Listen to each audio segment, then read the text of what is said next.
Have you heard of Anchor? If not, it's about time you get on board. Anchor is the easiest way to create podcasts. There's creation tools that allow you to record and edit your podcast right from your phone or computer. It will distribute your podcast for you so it can be heard on Spotify, Apple Podcasts, and many more. It's free, and you can make money from your podcast with no minimum listenership. It's everything you need to make a podcast in one place. Download the free Anchor app or go to Anchor FM to get started. I know it sounds too good to be true, but it's real. 3, 2, 1. Ladies and gentlemen, here it is. I am the greatest.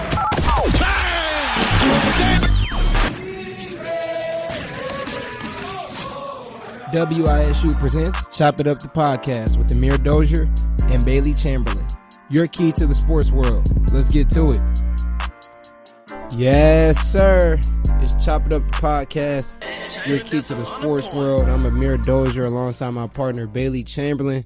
And this is Season 2, Episode 9. Baylee, what's going on? What's going on, man? A lot of good stuff to talk about today. It's been a pretty busy week for the both of us. For real, man. And still plenty of stuff to do. And we still giving you guys the content, though. So right. Go ahead and give them the headlines, Baylee.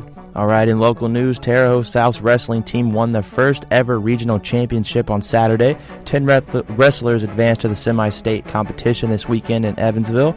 On Saturday, Terre Haute North girls and Terre Haute South girls swim teams will advance to regionals. North came in third, while South came in fourth. Terre Haute North gets 10th win of the season, and this is what head coach Todd Wolf had to say. Well, it gives us confidence. It's our 10th win of the season. We have a young, I guess, after 19 games, it's hard to say young, but we are inexperienced. So every win we get under our belt is important from a confidence standpoint. As for Indiana State, the women's basketball team fell to Valparaiso on Saturday on the road, 61-45. Their record drops to 3-20 overall, and they're 1-10 in the conference. On Sunday, the Sycamore softball team visited Boca Raton. I don't know if it's Boca Raton or Boca Raton, Florida, but just know right. They're in Florida, wherever it's down FAU is. It's down in the south, yeah. For the FAU First Pitch Classic, the tournament included Wisconsin, Purdue, Northern Illinois, and Bethune-Cookman. They defeated number 25, Wisconsin, and Northern Illinois, but fell to Purdue and Bethune-Cookman. How do you defeat Purdue? For real. I mean, you defeat Wisconsin and Northern Illinois, right. But then you fall to Bethune-Cookman, man. So, apparently against Purdue, they were up by 3 runs going into the bottom of the 7th. And in softball, you play the 7 innings, and Purdue put up 4 runs in the bottom to win, a walk-off. Yeah, they choked. In national news, NFL quarterback Phillip Rivers, his 16-year run with the San Diego Chargers has now come to an end. On Monday, the general manager announced the timing of the decision will, quote, allow everyone to put themselves in the best position for success moving on. The NFL has officially reinstated Myles Garrett from his indefinite suspension, and Antonio Brown put in an apology to the Steelers and Ben Roethlisberger on his Instagram. I know. He said, quote, I never realized how good I had it. Got caught up in my emotion with everyone coming after me. I really apologize for my actions. Dude, I feel like sooner or later, is it going to get too late for him to apologize? Because you can apologize, but then it's already at that level. Next week he's probably going to talk trash about him again. I don't know. I'm on his side, but you gotta have to stop if you're going to keep apologizing. Baylor has suspended 14 baseball players for hazing. They were suspended for the first 3 weeks of the season. They said no drugs or alcohol was involved. Their season starts on the 14th, so this weekend. Yep. And the Milwaukee Bucks star Giannis Antetokounmpo missed the game against the Kings on Monday. He missed it to welcome his first child, Liam, into the world. Shout out. And great news, he's not going to play tonight against the Pacers for the same thing. All right, well, boys high school basketball, like he mentioned, Terre Haute North got their 10th win, and you guys seen what Todd Wolf had to say. They got to beat Robinson, which is an Illinois team. So we're going to start recapping more high school basketball once sectionals gets down and packed. Yes, sir. In other words, Indiana State basketball, man. Indiana State now 14-9 on the season. They traveled to Bloomington, Illinois to play Illinois State and lost 67 That was to disappointing. 74. And we got to watch it happen. We went down there. Yeah. They were on what? 2, 3 game, 4 game win streak? I think it was up to 4 at that point. And at this point, the streak is over. Yeah. So, I mean, but if you got a chance to watch the game, the first thing you notice is just how slow they came out just from the jump. So different from what we see when they play at home. Coming out cold, coming out slow, that's a problem. And the one thing that I noticed that was a big problem for them, like Indiana State basketball in general, they're not a big team. No. They don't have a lot of size on that team. And it showed against Illinois State because I was right under the rim watching the game, so I got to see everything that went down in the paint. And Trey Williams, he couldn't make it happen, not because he didn't want to. Really on either end. On either end. But because he just was smaller. He wasn't hitting this, he wasn't knocking his shots down. He tried to put him back. He tried to put a lot of shots up. He couldn't knock them down.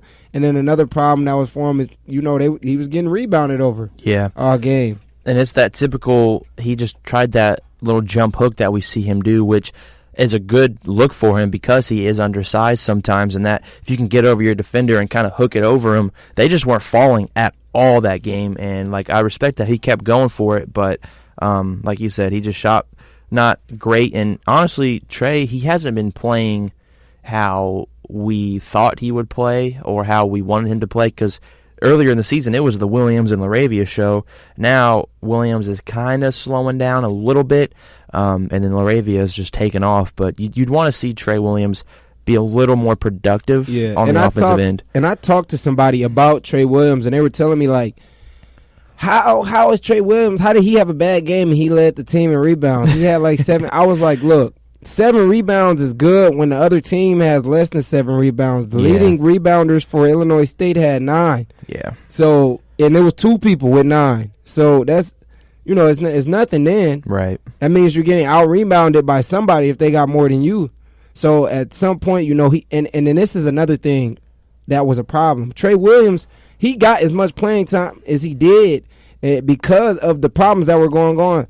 You look at Tyreek Key, he almost fouled out. He had 4 fouls. Yep. Laravia, he almost fouled out. Dude, the refs were terrible. Those were some of the worst I can refs. agree with that.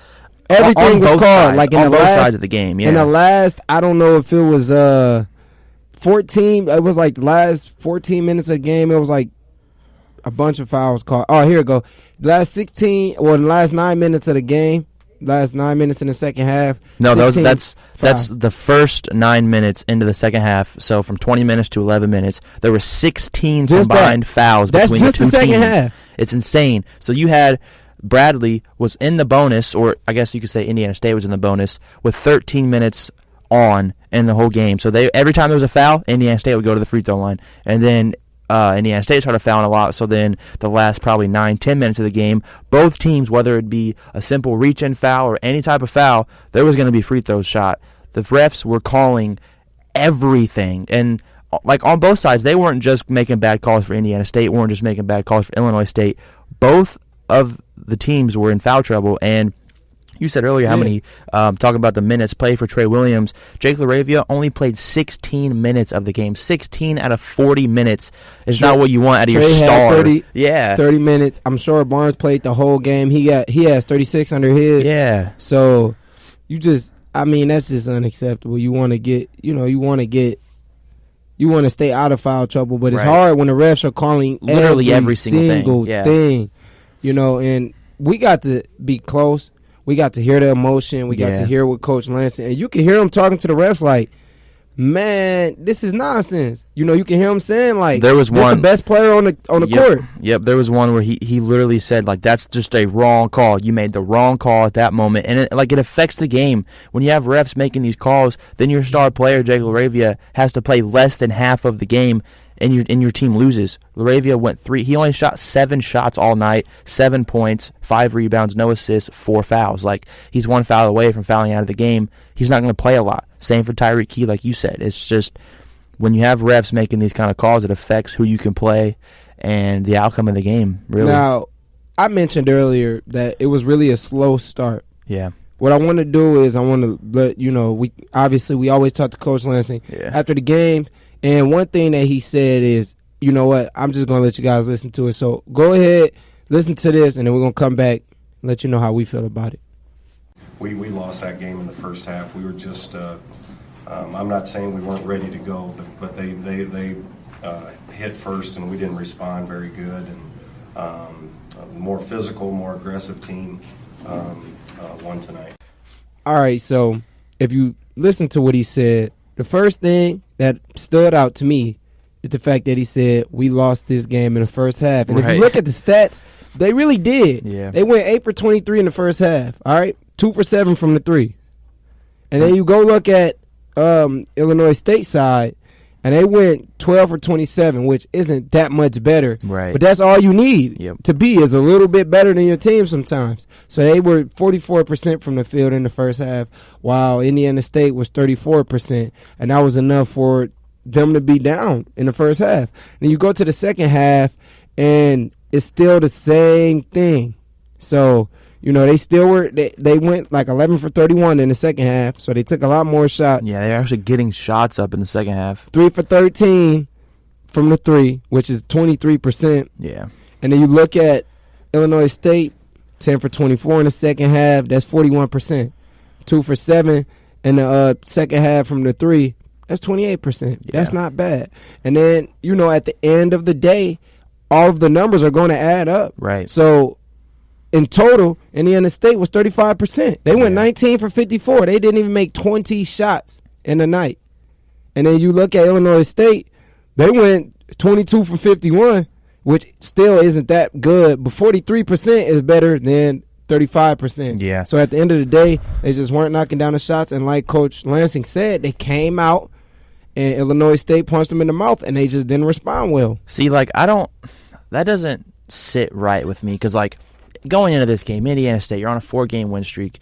You just won an away game. Yeah, you've been losing away games all year in the conference. Really, at that moment, like me and you said, you go in there, you get the work done, you come home. Illinois State's a struggling team. Yes, they play good at home, but they haven't won on the road all season. Yes, they probably haven't had the best season at that point. But like, you can't go in there and then get outscored in the first half, and then at the end of the game say, oh, yeah, they just came out with more fire, blah, blah, blah. Like, no, you have to be the team to come out and smack them in the mouth if you want to compete in this league. Like, you can't go on a streak and then, oh, we're going to go on a road, so we'll probably lose this game. But at the end of the game, we can just say that they just came out more aggressive. No, as a player and as a team, you got to be ready to throw the first punch as a road team. Sometimes that's hard to do. It is. Sometimes that's hard to do, especially when you kind of like got a lot of, because Indiana State isn't having a bad season, so they got a lot of you know, I could say hype around them.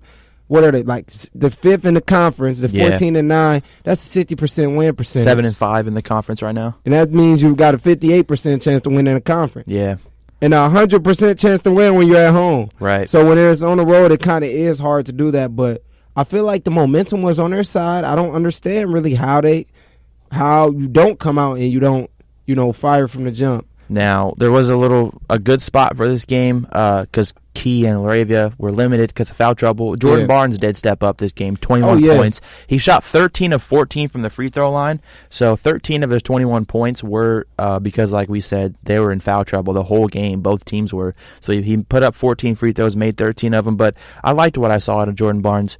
Jordan Barnes? Game. Jordan Barnes did his thing, and I'm not going to say he's the most surprising player to me. Right. Because I expect Jordan Barnes to do good, even though sometimes he's not like all the way consistent. Yeah. I expect him to do good, especially when Tyreek Key is off. Like when everybody else is off, it seems like Jordan Barnes shows up. That's when he shows up the most, when everybody else is off. Jake Laravia is off, Tyreek Key is off. And you got to think, this is Jordan Barnes. This was the last time he's ever going to play in Bloomington. This is really the farewell tour in a way of Jordan Barnes, because this is his senior season. He only has a handful of games left, so let's see if he maybe can get a little more aggressive. I don't know if that's the word to say, but just look more in it on the offensive end, because they're really going to need it down the stretch. Yeah, and then next they got Bradley, and that's on Wednesday. Mm-hmm. They already beat them on the 25th. And if you look back at when they played, again, Barnes didn't have that good of a game. He only had 6 points. Yeah. So, but coming off of the game that he just came off of, that's momentum. Yeah. Laravia, I know he's got fire in him. He almost fouled out. He didn't get to do what he wanted to do. Yeah. But he led the team in scoring last time they played.